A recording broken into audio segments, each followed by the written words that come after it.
Assalamualaikum Tuan, apa khabar? Waalaikumsalam warahmatullahi wabarakatuh. Alhamdulillah sihat walafiat. Saya Cik Nordin bin Hamid. Umur saya 60 tahun. Pekerjaan saya buat masa sekarang ini pesara tentera daripada Kor Risik di Raja Malaysia. Selama 21 tahun saya berkhidmat dalam Angkatan Tentera Malaysia. Balik kampung saya rasa lama dah tak balik kampung. Semenjak bersara daripada Angkatan Tentera Malaysia pada tahun 2001 dan menetap di Taman Tas Kuantan Pahang, memandangkan anak-anak saya bersekolah di sini di Kuantan Pahang dan sudah bekerja. Ada yang bekerja dengan pihak kerajaan dan ada juga yang bekerja swasta. So perniagaan saya tak ada pekerjaan perniagaan sampingan. Buat masa sekarang ini hanya bersara lah, jadi pencen, mengharapkan pencen setiap bulan. Jadi sempena menyambut ulang tahun kemerdekaan pada tahun ini yang ke-64. Jadi berbeza pada tahun-tahun yang lepas, memandangkan keadaan musim pandemik COVID. Jadi kita tidak dapat mengadakan iaitu perbarisan Angkatan Tentera Malaysia buat masa sekarang di seluruh negara Malaysia, memandangkan keadaan pandemik COVID yang semakin meningkat di seluruh negara Malaysia. Jadi walaupun pihak kerajaan kita amat membangga kerana kita masih, walaupun tak dapat berkumpul, masih menanamkan tahap menyambut hari kemerdekaan. Jadi masing-masing mempamerkan bendera, ada yang dibuat di rumah, di pejabat-pejabat dan di setiap pejabat kerajaan, menyambut dan menyahut ulang tahun ke-64 hari kemerdekaan Malaysia. Berbanding dengan tahun-tahun yang dululah, kita dapat bersama, dapat mengadakan perarakan. Jadi seronok. Berbeza dengan pandemik COVID ni, berbeza. Pandemik COVID kita bermula pada tahun lepas, bulan 3 2020 sehinggalah ke hari ini.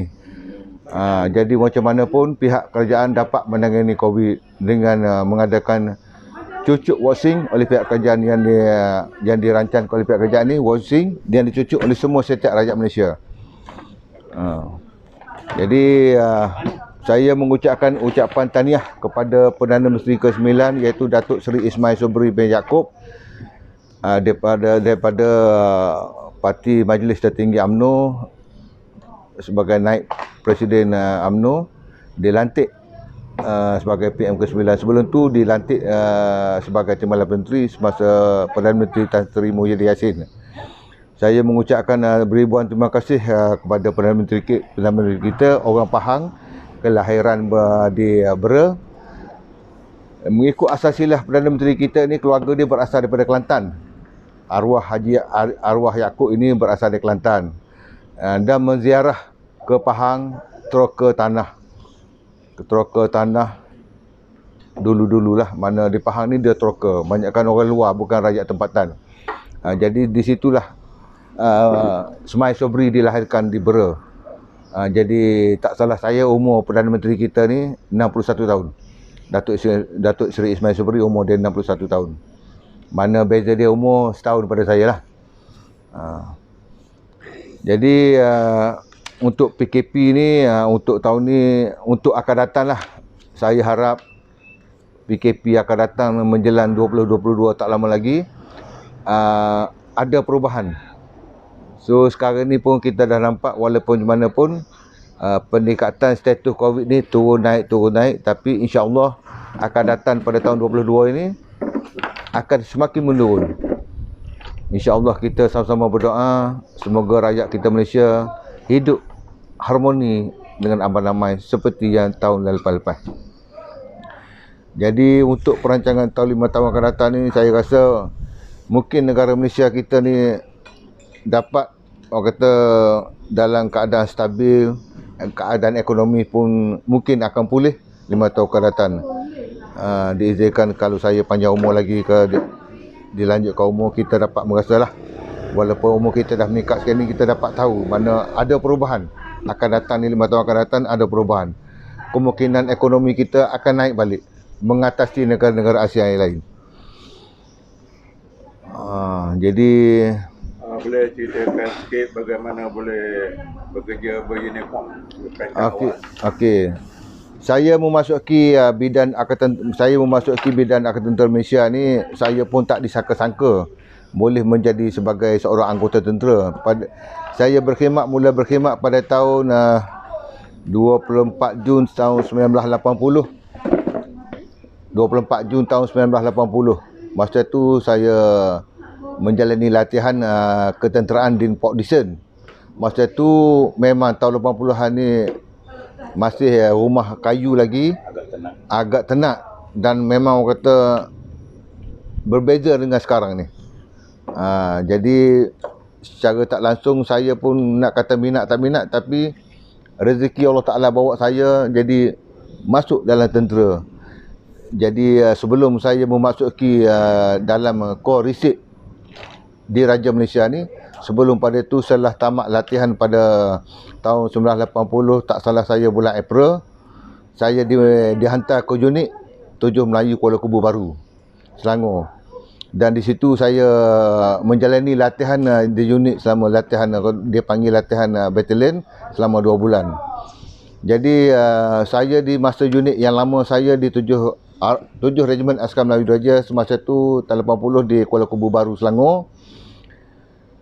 1981 saya banyak memasuki kawasan operasi-operasi sebagaimana yang dirancang oleh pihak Tentera Darat.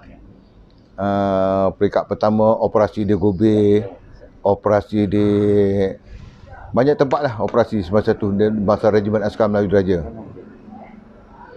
Lepas tu selama 2 tahun, semenjak tahun 80, 81, 82, 3 tahun berada di 7 Remdi Kuala Kubu Baru. Tahun 83 saya rasa nak mencari pengalaman lebih dalam tentera, saya bertukar ke Kor Risik Diraja Malaysia pada Mac tahun 1983. Saya pun memasuki Kor Risik Diraja Malaysia tahun 1983. Dan masa tu saya melapor di Kementerian Pertahanan yang baru, nama yang baru belum siap lagi. Masih bangunan lama pada tahun 1983 di Impal Camp di Jalan Pada Tembak. Masa tu tahun 1983. Lepas tu saya menjalani kursus yang dihantar oleh pihak Jabatan Arah Risik di Sekolah Persikan Angkatan Tentera di Sungai Buloh. Masa tu berbagai-bagai jenis lah kursus dalam Kor Risik ni.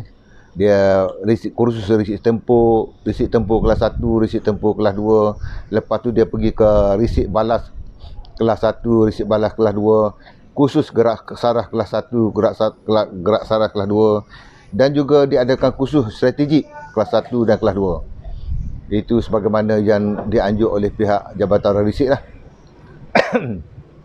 Dan berbeza pula pada tahun-tahun sebelumnya, sebelum pada ini, sekarang pihak sekolah risik telah ditukar untuk menaikkan imej dan taraf, ditukar kepada Kolej Perisikan Angkatan Tentera yang bertempat di Mentakap, Ken Mentakap, Pahang.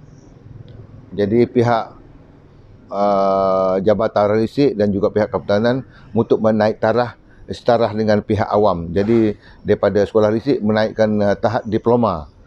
Sebab tu diadakan Kolej Perisikan Angkatan Tentera, yang mana menghadiri kursus tu, setiap anggota Kor Risik yang menghadiri kursus tu jangka masa panjang. Jadi contoh dia menghadiri kursus kelas 2 6 bulan, kelas 1 6 bulan. Jadi jangka sepanjang. Jadi menaikkan taraf imej Angkatan Tentera Malaysia dengan keadaan suasana sekarang ni, dengan begitu canggih dengan multimedia, dengan telefon yang kita bercanggih. Jadi dia naikkan taraf jadi Kolej Perisikan Angkatan Tentera, sama taraf dengan pihak awam dan swasta yang sekarang ni. Cuma berbeza daripada dulu masa saya dengan zaman sekarang, berbeza. Sama taraf dengan Institut Pengajian Tinggi di luar. Jadi masa dalam pengalaman nak cerita dalam Kor Risik ni, banyak tempat saya bertugas. Mula-mula saya dilapor semasa duduk di Impal Camp. Lepas tu saya ditukar kepada masa tu Impal Camp dinamakan Jabatan Arah Risik. Masa tu Jabatan Arah Risik. Daripada situ saya ditukarkan resit 1, daripada resit 1 saya tukar kepada resit 3, dan seterusnya saya bertugas di Ibu Jabat Polis Bukit Aman. Anggota resit ada yang bertugas di Bukit Aman, Ibu Jabat Polis Bukit Aman, dia panggil bahagian militan untuk monitor buat pemantauan dan bekerja rapat dengan cawangan khas iaitu Special Branch di Bukit Aman, dan saling bertukar maklumat iaitu anggota Diraja Wakas dengan anggota Polis Diraja Malaysia. Semasa itulah setelah situ saya ditukarkan ke Company Periskan Division iaitu di Pulau Pinang.